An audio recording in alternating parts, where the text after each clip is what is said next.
আজ তুমি যদি হার মেনে নাও তাহলে শুধু তুমি একা হারবে না, তোমার সঙ্গে হারবে তোমার বাবা মা, যারা নিঃশব্দে দিনের পর দিন নিজেদের স্বপ্নগুলোকে তোমার হাতে তুলে দিয়েছিল, যারা নিজেদের ইচ্ছেগুলোকে গলা টিপে মেরে তোমার ভবিষ্যতের জন্য বেঁচে থেকেছে, যারা কখনো তোমাকে বলেনি তাদের কষ্টের কথা।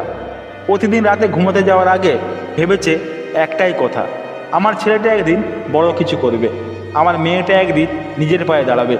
কিন্তু আজ যদি তুমি সমস্যার সামনে দাঁড়িয়ে বলো আর পারছি না, তাহলে শুধু তুমি একা নিজেকে থামিয়ে দিচ্ছ না, থামিয়ে দিচ্ছ সেই বিশ্বাসটাকে, যে বিশ্বাসে একজন বাবা নিজের অসুস্থ শরীর নিয়েও কাজে গেছে শুধু তোমার পড়ার খরচ জোগাবে বলে। আজ তুমি যদি ক্লান্ত হয়ে বসে পড়ো তাহলে শুধু তোমার শরীর নয়, ভেঙে পড়বে সেই মানুষগুলোর মন যারা তোমার জন্য কখনো হাল ছাড়েনি। তুমি কি যেন হার মানে কি? হার মানে শুধু একটা পরাজয় নয়, হার মানে নিজের উপর বিশ্বাস হারিয়ে ফেলা। হার মানে সেসব রাতগুলোকে অস্বীকার করা যখন তোমার মা বাবা তোমার ভবিষ্যতের কথা চিন্তা করে ঘুমাতে পারেনি। হার মানে সেই সব সকালগুলোকে অপমান করা যখন তোমার বাবা খালি পেটে বেরিয়ে গেছে কাজের জন্য।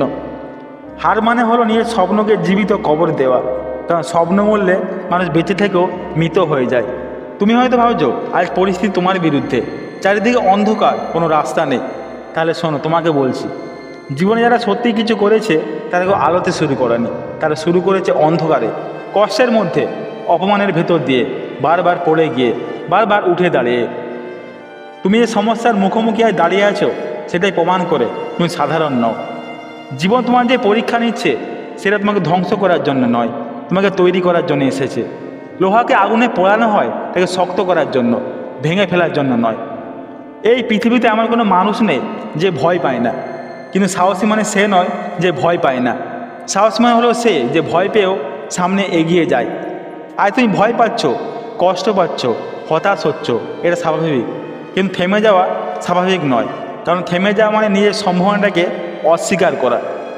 তোমার ভেতরে যে শক্তিটা আছে তুমি হয়তো এখনও বুঝতে পারোনি, কিন্তু সেই শক্তিটা জাগবে ঠিক তখনই যখন তুমি ভাববে আর পাচ্ছি না।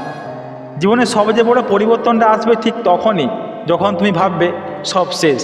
কিন্তু আজ যদি ধৈর্য ধরো, আর একটু কষ্ট সহ্য করো, আর একটু নিজেকে বিশ্বাস করো, তাহলে একদিন এই সময়টার জন্য তুমি নিজেকে ধন্যবাদ দেবে। কারণ এই কষ্টই তোমাকে এমন মানুষ বানাবে যাকে কেউ আর সহজে ভাঙতে পারবে না।